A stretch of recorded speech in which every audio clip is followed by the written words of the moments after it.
मुख्यमंत्री मनोहर लाल ने आज अपने कुरुक्षेत्र दौरे की शुरुआत एक बड़े राजनीतिक धमाके से की। मुख्यमंत्री मनोहर लाल भाजपा नेता जय भगवान शर्मा डीडी और भारतीय जनता युवा मोर्चा के कुरुक्षेत्र जिला अध्यक्ष रूबल शर्मा के आवास पर जलपान के लिए पहुंचे। मुख्यमंत्री ने हालांकि तय कार्यक्रम के मुताबिक हेलीकॉप्टर पर आना था, लेकिन ऐन वक्त मौसम खराब होने के चलते मुख्यमंत्री रेल मार्ग से कुरुक्षेत्र पहुंचे। मुख्यमंत्री सीधा जय भगवान शर्मा डीडी के घर पहुंचे। उनके साथ पूर्व मंत्री और कुरुक्षेत्र लोकसभा के संयोजक कृष्ण बेदी, सरस्वती हेरिटेज बोर्ड के वाइस चेयरमैन धूमन सिंह किरमिज, भाजपा जिला अध्यक्ष रवि बतान मौजूद थे। जय भगवान शर्मा डीडी के आवास पर कुरुक्षेत्र जिले और प्रदेश के सभी ब्राह्मण संगठनों से आए प्रतिनिधियों ने मुख्यमंत्री से मुलाकात की और मुख्यमंत्री ने ब्राह्मण समाज का आशीर्वाद भी लिया। इस मौके पर हरियाणा ब्राह्मण सभा के प्रदेश अध्यक्ष पवन शर्मा पहलवान ने मुख्यमंत्री मनोहर लाल से सरकार में ब्राह्मण समाज की ओर ज्यादा भागीदारी सुनिश्चित करवाने की अपील मुख्यमंत्री मनोहर लाल से की। इस अवसर पर मुख्यमंत्री मनोहर लाल ने भी ब्राह्मण समाज को इसका आश्वासन दिया। साथ ही कहा कि इससे भी बड़ा बहुत कुछ है जो ब्राह्मण समाज को मिलेगा। मुख्यमंत्री जल्द ही कुरुक्षेत्र में ब्राह्मण समाज के किसी कार्यक्रम में भाग लेंगे, क्योंकि आज तक उन्हें कभी ब्राह्मण समाज ने निमंत्रण ही नहीं दिया। मुख्यमंत्री करीब आधा घंटा जय भगवान शर्मा डीडी के आवास पर रुके और उसके बाद अपने तय कार्यक्रमों के लिए रवाना हुए। मुख्यमंत्री मनोहर लाल के रवाना होने के उपरांत पूर्व मंत्री और कुरुक्षेत्र लोकसभा के संयोजक कृष्ण बेदी ने मुख्यमंत्री के आज के दौरे पर कहा कि मुख्यमंत्री की सीधी जय भगवान शर्मा डीडी से बात हुई थी और उसके बाद वह यहां पहुंचे हैं।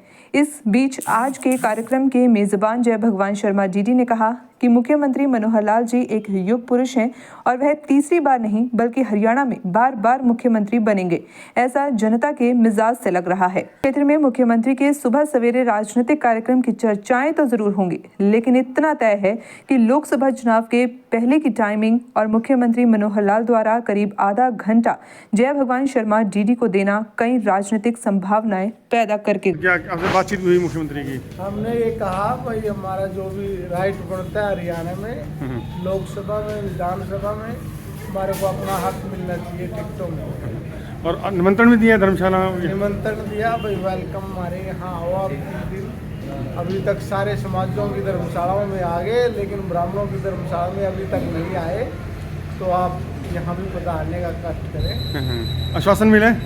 आश्वासन मिला कि बोले कि आएंगे हम। Thank you. कल भारतीय जनता पार्टी हरियाणा प्रदेश के 10 के 10 लोकसभा कार्यालय का कल उद्घाटन हुआ और कुरुक्षेत्र लोकसभा के कार्यालय का कुरुक्षेत्र में पिपली रोड पर हमने उद्घाटन किया।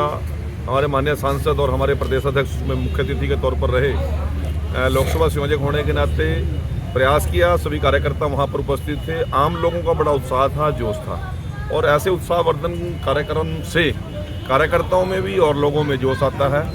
और मैं विश्वास के साथ कह सकता हूँ कि इस बार कुरुक्षेत्र लोकसभा हम बड़े मार्जिन से जीतेंगे। तैयारी शुरू हुई? कल से शुरू होगा कार्य? माननीय मुख्यमंत्री जी कल बोल रहे थे, अम्बाला से आपने सारा रिकॉर्ड किया है कि कल उन्होंने कह दिया कि चुनावी बिगुल बच चुका है और वो मीडिया में बड़ा चल रहा है कल का चुनावी बिगुल का।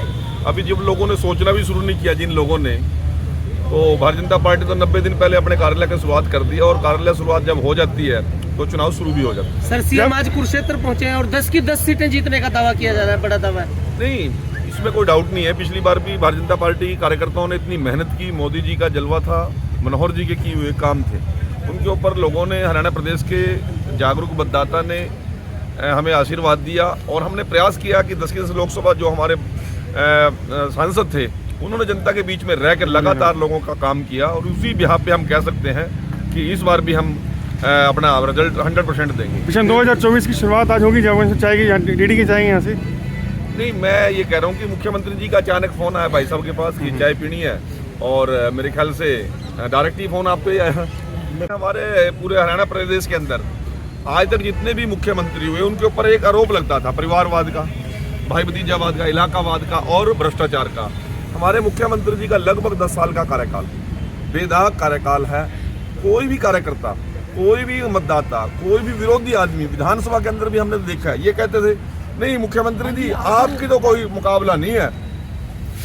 मतलब भ्रष्टाचार के ऊपर जो मुख्यमंत्री जी ने तकड़ी चोट मारी है, प्रशासन जो लोगों को देने का काम किया है, उसके बिहाफ पे हम कह सकते हैं कि बेइंतहा योजनाएं आम मानस के लिए, पहले योजनाएं बनती थी SC-BC के लिए, योजना बनती थी किसान के लिए, योजना बनती थी व्यापारी के लिए, वो मुट्ठी भर लोगों तक कोई लाभ मिलता था। परंतु मुख्यमंत्री जी ने जो परिवार पहचान पत्र के माध्यम से हरियाणा प्रदेश के प्रत्येक व्यक्ति के लिए योजना बनाने का काम किया और जो उसमें आ सकता था उस तक लाभ पहुंचाने का काम किया। अब मैं आपको बताना चाहता हूं, हमारे पास बहुत से मिनिस्टर रहा, बहुत से लोग आते थे, बहुत दयनीय हालत होती थी। कोई ब्राह्मण ही आ गया, किसी पंजाबी वर्ग से आ गया, किसी अग्रवाल वर्ग से आ गया कि हमारे बच्चे को जी हमने कोचिंग दिलानी है, कुछ मदद कर दो। अब मंत्री होने के बाद भी हम हेल्पलेस थे, क्योंकि स्कीमें तो केवल जातीय वर्ग विशेष के लिए बनाई हुई थी पिछली सरकारों ने। तो मुख्यमंत्री जी ने 1,80,000 की श्रेणी में लोगों को लाकर वो किसी भी जाति वर्ग का है उसको लाभ देने की बात आज हमारे लिए ईजी हो गया।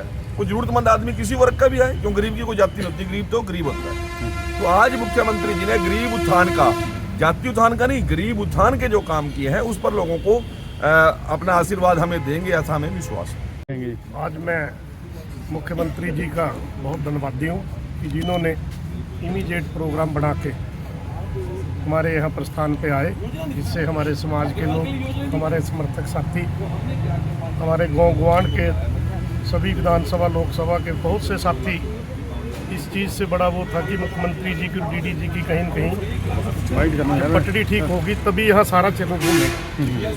तो मैंने क्या, जब मुख्यमंत्री जी का आना भगवान का आना एक किस्म का, क्योंकि जो उन्होंने अपने मुंह से कह दिया वही कानून है। इस तरीके से आज मुख्यमंत्री जी ने आके हमारे परिवार को, हमारे समाज को, हमारे सब साथियों का हौसला बढ़ाया। तो मैंने भी 4 चफेरे घूम के देखे कि राजनीति की है। आज राम मंदिर बनने के बावजूद, 3 स्टेट में BJP का राज आने के बावजूद और नायब सैनी जी के प्रदेश अध्यक्ष बनने के बावजूद, जो विधानसभा के अंदर ये कहते थे ऊपर तो मोदी आएगा, नीचे आज कांग्रेस की डे बाय डे इतने बड़े नेता लाइन के अंदर है। भी जो ही चुनाव चले, अब ये देखो कि 10 की 10 लोकसभा का उद्घाटन हो गया, टिकटार्थी का पता नहीं लड़ेगा कौन, कितने बड़ी कार्यकर्ता तैयार है, कमाल, सारा प्लेटफार्म बना दिया। लेकिन यही नहीं पता जिस तरीके से DD शर्मा के आज भजन समर्थक लाल लंबे शर्मा टाइम से को वेट कर रहे हैं। पहली बार के MLA को चीफ मिनिस्टर बना दिया माननीय मोदी जी ने। तो इससे हिंदुस्तान का जो बहुत बड़ा संगठन है, विप्र संगठन ब्राह्मणों का, जो ऑल ओवर वर्ल्ड के अंदर की वो करता है, उसके बहुत से साथियों के मेरे पास फोन आए भी, बहुत बड़ा मैसेज है समाज के। आधा घंटा मुख्यमंत्री आपके यहाँ रह चाहिए, आधा घंटा समय मुख्यमंत्री का देना बहुत बड़ी बात है राजनीतिक रूप से भी, और वैसे भी आधा घंटा बहुत कीमती तो होता यही है। कहेंगे भी उनके अच्छे स्वास्थ्य की, उनकी लंबी उम्र की, और तीसरी बार नहीं बार सरकार बने। मैं तो यही कहूँगा कि मनोहर लाल खट्टर नहीं आंदी है, हरी शिव का महात्मा नया तीसरी बार नहीं, बार आपने बार